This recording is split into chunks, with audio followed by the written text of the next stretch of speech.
Hey, class, happy Wednesday, and I hope you're having a fantastic week. You're doing a fantastic job in the discussions and the other forums this week. So, I wanted to take a moment and just congratulate you on all the hard work and say, bam, you're doing a great job. Interesting discussions so far this week. Um, you jumped in early. I appreciate you doing that. A little bit different discussion this week as we examine the ethical obligations to victims. So let's take a look here real quick at our discussion board assignment this week. So what we're doing is we are taking a look at the ethical obligations of law enforcement professionals to a crime victim. Here you'll share what those ethical obligations are in your state, and then based upon the current ethical and legal obligations to victims, answer the question, is a victim's rights amendment to the U.S. Constitution necessary? We don't have one today, but we have a lot of states that do have one for their own state, a constitutional amendment, a bill, a law, whatever, there for each state. But not every state has them. That's been mentioned in the discussions, and good job, by the way. So what are some of those ethical obligations? In the past, it was very difficult for law enforcement to really understand what to do and really support those crime victims. They responded to an incident, they handled the incident, however that may be, made the arrest, did the investigations, etc., and then just moved on. And often the crime victim was just left holding the bag, so to speak. They didn't have a lot of support.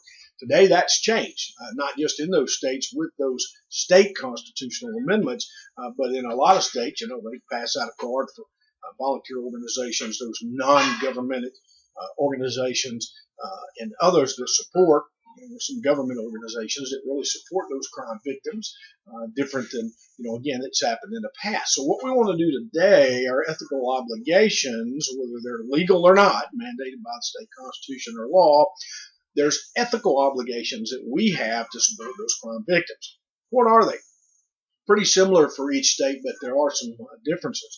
So we want to be able to make sure that we really have those that information available. We can support the crime victims, make sure that they get assistance, get to the hospital, get treatment. They're informed about the process the entire way. They understand the process that law enforcement is doing to deal with the crime, prosecute the person, and keep them informed, make sure that they can, get to the courts if necessary. They have access to prosecutors. They have access to those files that the law enforcement agents or officers have, so on and so forth, so that they can have some understanding about how the process is working, keep updated, and just like going to the doctor, the crime victim can work hard to help the law enforcement officers as well catch the perpetrators, prosecute the individuals, that suspects, whatever needs to be done. So they get to be a little more active in those investigations and find out what's going on. Now, we see this sometimes. If you watch the news, you'll see this where, for example, in court, the crime victim or the families, will testify. They'll make a statement in front of the suspect, in front of the court. The suspect will often apologize for, maybe whatever they've done. And so there's some interaction there that takes place that's not happened in the past. So it's our ethical obligation, even if it's not a law, to make sure we support those crime victims. So who does this? Whose responsibility is it to support those crime victims? Pardon me. First, that starts, if I can get rid of the stars. Somehow I've got these effects turned on, so you have to apologize. Forgive me there. So that starts at the scene. That starts with the law enforcement officer. Typically in an incident, one or two officers, maybe 10 officers, it just depends on the circumstances and the situation.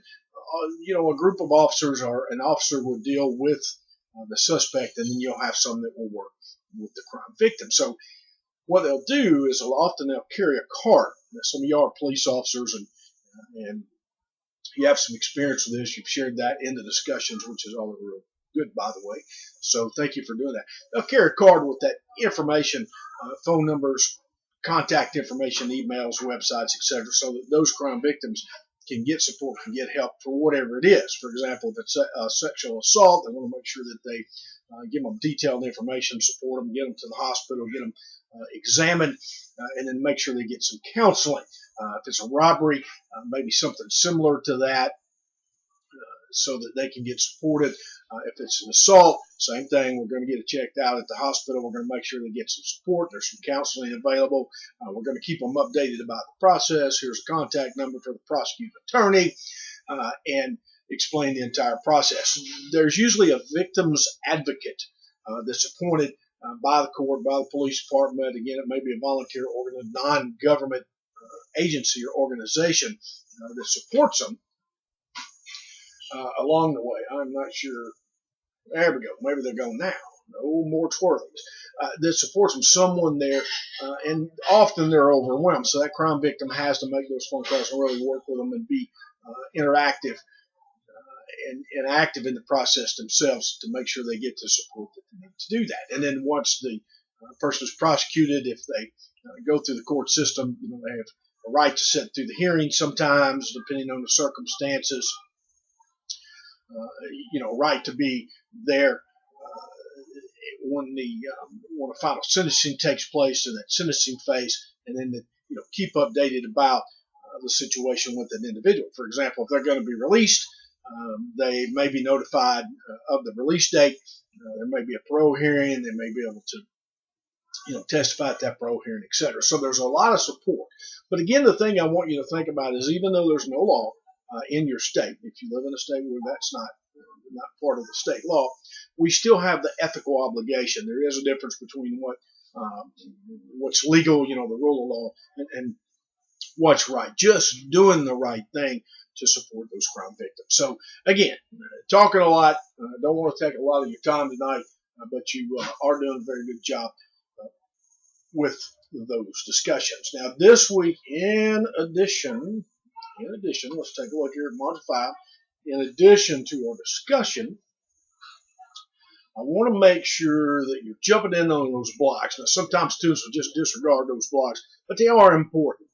It's a lot of work. I know the class is a lot of work. There's a lot of information in those blogs.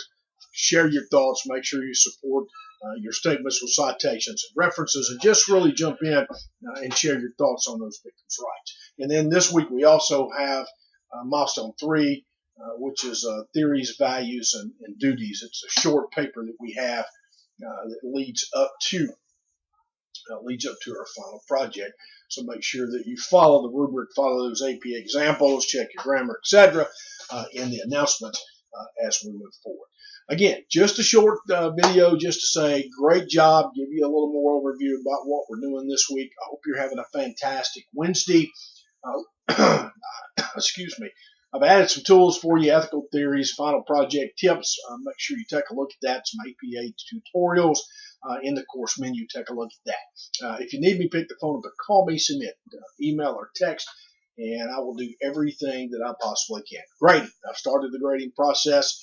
I'll continue to do that, try to get that done as soon as I can get the information to you. Again, the main thing that I'm seeing is you're all staying on point. I'm not finding anyone that's not staying on point with the assignments. What I'm seeing is just checking that grammar, make sure your spelling's right, comma usage, etc., and then make sure you support your examples and statements with those citations as well as references. Now, make sure you do that correctly with citations, author, comma year. Now, what's the importance of that? Yeah, we know that we need to share the research, cite that research. But I spoke with another professor yesterday who works for a state, and she mentioned in a job, one of the things, in a job application process, one of the things that they require the applicants to do with a college degree, those that had a college degree, is to write an essay and use APA correctly. Now, that's a little bit different. I know it's not common. They did it. And so what that means is that when you finish college, when you graduate, you're expected to be able to know how to write, know how to research, how to share that information properly, and to cite. Why? When you work in law enforcement, you work in Homeland Security, if you become an attorney, whatever it is you do, you need to have and demonstrate the ability to do research, share that research effectively, to write effectively so that others can understand it. You're going to go to court someday. You're going to have to write those reports, operations plans, etc., and they need to be correct. So when you look at my feedback and you think, gosh almighty, why are we focusing so much on this APA? How come we're not on these main points? We do the main points. That's the most important thing. That's the most important thing, getting those main points right. That's it. That's the meat and potatoes, as we say in the South. That's the most important point. But it's also important to be able to read, write, research, and share that information. Imagine graduating from college and writing an essay, your grammar's wrong, you can't cite your research, you're embarrassed. Imagine doing that. So that's why I give you so much feedback and talk about those points so much, is because I don't want you just to get the main points of the class. I do. That's important. All the stuff we're doing in legal traditions, that's important. But I also want you to finish the class with a well-rounded education. You should graduate with a well-rounded education. But in this class, I want you to finish understanding the material, thinking about those ethical issues, thinking about those legal issues, and to be able to cite, write, and research. That's what I want you to be able to do. So that's why I highlight. When you get mad at me, when you get upset about me giving you that feedback or deducting points, I just want you to think about it. Those tools are in the announcements. I want you to take time to look at it. Slow down, read those announcements. Look at that information I've shared. Take those tools, those tips, those hints. Use them. Don't just write the discussions. Don't just write a paper. Use those tools. It also demonstrates that you have the ability to follow directions, something that's important in a career. You got to be able to follow those directions. If you just show up one day and you bypass everything and try to skip it, take those shortcuts, cost you in the long run, I can assure you. After working 25 years of public safety, I can assure you that taking those shortcuts sometimes will cost you in the end. So those are some of the important reasons I want you to do that. If you have any questions, you ever need any help, it doesn't make any sense to you, you don't know about the small h and running ahead, you don't know about the citations, you don't know exactly what I mean in the discussion boards, in the assignments, whatever, pick the phone up and call me day or night, send me an email, text me, tell me who you are, and I will do everything that I can. We can meet via Skype. I'll do everything that I can to help you. Important. Last tip, read the material. Don't just try to write the discussions. Don't just try to write the papers without reading the material. Yes, I know it's a lot. Yes, I know we have books and links and websites and all that kind of stuff. But I promise you, I put this class together working with a team. There was a whole team of us who did this, and we researched it, and we tried to give you examples, real world things that happen out there rather than waste your time. We wanted to give you some key points, take you to the meat and potatoes, as I mentioned a while ago, and help you to understand and succeed. A lot of information, but I promise you, if you read that material, it really does make a difference. Enough. It's been about 14 minutes, and you're tired of hearing me talk. Thank you for the hard work. If you need me, pick the phone up and call me. You're doing a fantastic job. Keep rocking.